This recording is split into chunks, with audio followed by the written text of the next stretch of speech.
Welcome to ప్రజాప్రతినిధి news. రైతుల క్షేమమే లక్ష్యంగా కాంగ్రెస్ ప్రభుత్వం పనిచేస్తుందని మార్కెట్ కమిటీ చైర్మన్ వి స్వరూపారెడ్డి అన్నారు. సిరిసిల్ల పట్టణంలోని స్థానిక 10వ వార్డులో వడ్ల కొనుగోలు కేంద్రాన్ని కౌన్సిలర్ బోల్గం వైష్ణవి నాగరాజు, సిరిసిల్ల బ్లాక్ కాంగ్రెస్ అధ్యక్షుడు సూరా దేవరాజుతో కలిసి ప్రారంభించారు. ఈ సందర్భంగా వారు మాట్లాడుతూ ఈ ప్రభుత్వం ప్రజల కోసం ఎన్నుకోబడిందని, రైతులు పండించిన ప్రతి గింజను ప్రభుత్వం కొనుగోలు చేస్తుందని అన్నారు. ఎవరు దళారుల చేతిలో మోసపోవద్దని కోరారు. ఎండ తీవ్రతలు దృష్టిలో పెట్టుకుని కొనుగోలు కేంద్రం వద్ద త్రాగునీరు అందుబాటులో ఉండేలా చూసుకోవాలని అన్నారు. సన్నబియ్యం పంపిణీ ప్రభుత్వ ముఖ్య లక్ష్యమని, రైతులు సన్నబియ్యం పండించి ప్రభుత్వ సంక్షేమాలలో పాలు పంచుకోవాలని పిలుపునిచ్చారు. సిరిసిల్ల జిల్లా సిరిసిల్ల మున్సిపాలిటీ పరిధిలోని 10వ వార్డులో మరి ఈరోజు ముష్టిపల్లి గ్రామంలో వడ్ల కొనుగోలు కేంద్రాన్ని మరి ప్రారంభించడం జరిగింది. మరి ఈ యొక్క ప్రారంభం మరి కొరకై మన market committee chairperson, municipal chairperson గారు, మరియు మన యొక్క తహసీల్దార్ గారు, మున్సిపల్ మెట్మా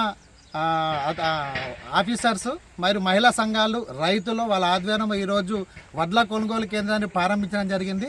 రైతులకు ఇబ్బంది కలగకుండా, తాళ్ళు తరుగు లేకుండా, రైస్ మిల్లల ఇబ్బంది కలగకుండా ఈ యొక్క వడ్లని కొనాలని చెప్పి ఈ యొక్క ప్రభుత్వాన్ని మరియు మార్కెట్ చైర్పర్సన్ గారిని రైతులందరి తరఫున విజ్ఞప్తి తెలియజేస్తున్నాను.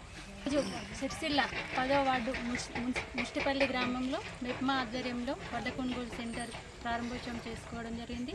ఈ ప్రారంభోత్సవానికి విచ్చేసిన స్థానిక కౌన్సిలర్ వైష్ణవి గారు, బొల్గం నాగరాజు గారు, అలాగే ఎంఆర్ఓ గారు మరియు ఏఓ గారు, సూర్యదేవరాజు గారు, మార్కెట్ కమిటీ డైరెక్టర్లు మరియు ఇక్కడున్న మెప్మా సంఘాల అభ్యర్థులు మరి అలాగే రైతులందరికీ నా యొక్క ధన్యవాదాలు తెలియజేస్తున్నాను.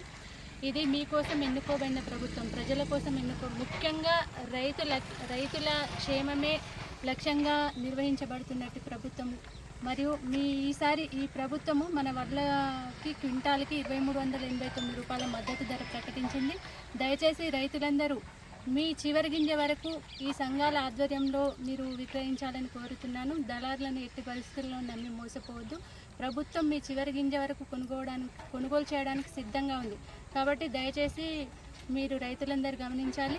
అలాగే ఈసారి ఎండలు తీవ్రంగా ఉన్నాయి కాబట్టి ఇక్కడున్న మెప్మా సభ్యులు దయచేసి మీరు ఈ వాతావరణాన్ని గమనిస్తూ ఇక్కడున్న ఒక చిన్న చలవపందిలాగా వేసి ఇక్కడ ఓఆర్ఎస్ కానీ ఇంకేమన్నా అవసరమైన కిట్స్ కానీ, ముఖ్యంగా మంచినీరు ఇక్కడున్న రైతులందరికీ అందుబాటులో ఉంచాలని తెలియజేస్తున్నాను. అలాగే రైతులు మీరు వాతావరణాన్ని అనుకూలించి మీరు ఈ వడ్లు ఎండబోయడం కానీ అలాగే టార్పాలిన్లు కప్పడం కానీ చేయాలని నా విజ్ఞప్తి. దీంతో పాటు మన ప్రభుత్వంలో ముఖ్య లక్ష్యం ఏంటంటే సన్నవడ్ల పంపిణీ ముఖ్యంగా ఉంది.